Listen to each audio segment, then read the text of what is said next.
जय श्री राम, जय सिया राम। श्री रामचरितमानस जी का अयोध्या कांड पाठ। यही विधि मजनू भरतु करे गुर अनुशासन पाई, मातु नहानी जानी सब डेरा चले लवाई। इस प्रकार भरत जी स्नान कर और गुरु जी की आज्ञा पाकर तथा यह जानकर कि सब माताएं स्नान कर चुकी हैं, डेरा उठा ले चले। जहाँ तहाँ लोगन डेरा कीना, भरत सोधु सभी कर लीना। सुर सेवा करी आय सुपाई, राम मातु पही गे दो भाई। लोगों ने जहाँ तहाँ डेरा डाल दिया।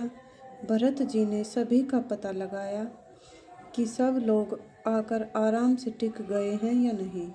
फिर देव पूजन करके आज्ञा पाकर दोनों भाई श्री रामचंद्र जी की माता कौशल्या जी के पास गए। चरण चापी कही कही मृदुबानी, जननी सकल भरत सन्मानी। भाई सौंपी मातु सेवकाई, आपू निषादहि लीन बोलाई। चरण दबाकर और कोमल वचन कह कहकर भरत जी ने सब माताओं का सत्कार किया। फिर भाई शत्रुघ्न जी को माताओं की सेवा सौंपकर आपने निषाद को बुला लिया। चले सखाकर सौंप कर जोरे, शिथिल शरीरु सनह न थोरे। पूछत सखहि सो ठाऊं देखाऊ, नेकु नयन मन जरनी जुड़ाऊ। सखा निषाद राज के हाथ से हाथ मिलाते हुए भरत जी चले। प्रेम कुछ थोड़ा नहीं अर्थात बहुत अधिक प्रेम है, जिससे उनका शरीर शिथिल हो रहा है। भरत जी पूछते हैं कि मुझे वह स्थान दिखलाओ और नेत्र और मन की जलन कुछ ठंडी करो, जहाँ सिया रामू लखनऊ निशि सोए, कहत भरे जल लोचन कोय। भरत बचन सुनि भयउ विषादु, तुरत तहाँ लई गयउ निषादु। जहाँ सीता जी, श्री राम जी और लक्ष्मण रात को सोए थे, ऐसा कहते ही उनके नेत्रों के कोए में प्रेमाश्रुओं का जल भर आया। भरत जी के वचन सुनकर निषाद को बड़ा विषाद हुआ। वह तुरंत ही उन्हें वहां ले गया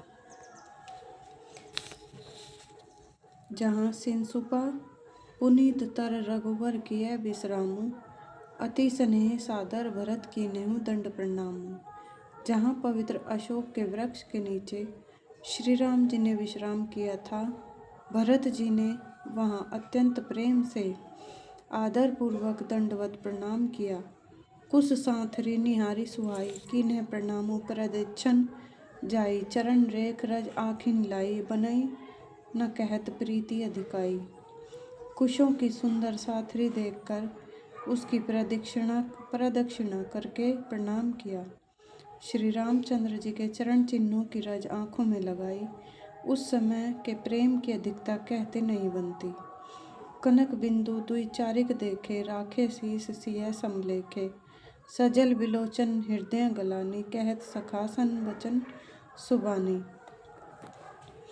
भरत जी ने 2-4 स्वर्ण बिंदु, सोने के कण या तारे आदि जो सीता जी के गहने कपड़ों से गिर पड़े थे, देखे तो उनको सीता जी के समान समझकर सिर पर रख लिया। उनके नेत्र प्रेमाश्रुओं के जल से भरे हैं और हृदय में ग्लानि भरी है। वे सखा से सुंदर वाणी में ये वचन बोले, श्रीहत सिय बिरह दुतिहीना, जथा अवध नर नारी बिलीना। पिता जनक देव पट तर केहि, करतल भोगु जोगु जग जेहि। ये स्वर्ण के कण या तारे भी सीता जी के विरह से ऐसे श्रीहत शोभाहीन एवं कांतिहीन हो रहे हैं, जैसे राम वियोग में अयोध्या के नर नारी विलीन शोक के कारण क्षीण हो रहे हों। जिन सीता जी के पिता राजा जनक हैं, इस जगत में भोग और योग दोनों ही जिनकी मुट्ठी में हैं, उन जनक जी को मैं किसकी उपमा दूं। ससुर भानु कुल भानु भुआलु, जेहि सिहात अमरावती पालु। प्राण नाथु रघुनाथ गोसाई, जो बड़ होत सो राम बड़ाई।